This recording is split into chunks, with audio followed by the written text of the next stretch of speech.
Mga boss, magluluto pala tayo ng baka. Kaso yung nabili natin baka ay gangster pala. Bakit ganito? Merong tato. Mukhang tigasin. Pero alam naman natin na wala namang matigas sa kumukulong tubig. Siyempre, hindi naman tayo nakain ng tato. Kaya aalisin natin yan. Ay sayang ang tato. At ang napili nating baka sa palengke ay itong maraming litid. Sadyang ganyan ang pinili ko.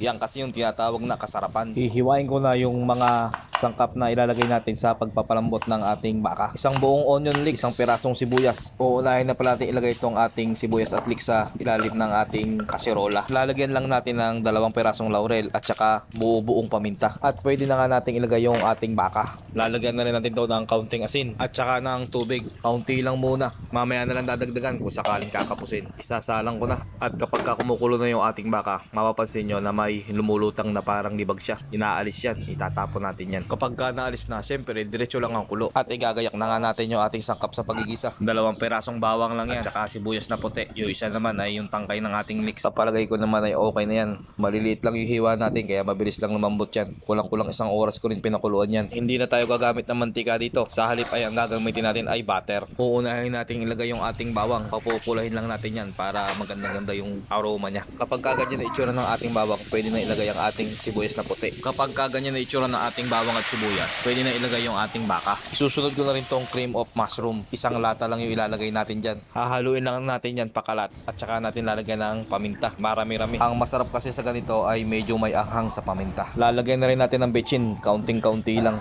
At saka Nestle cream, yung pinakamaliit lang yan. Hahaluin lang natin na hahaluin yan hanggang sa talagang maging halong-halo na siya. Ilalagay ko na rin tong natirang tangkay ng leeks. Halo lang na konti, sabay ilalagay na natin tong mushroom. Kung naaamoy nyo lang, ay talaga namang mapapasigaw ka ng kanin. Konting patis lang ay ilalagay natin dahil nung pinakuloan natin yung ating baka ay nalagyan natin yan ng asin.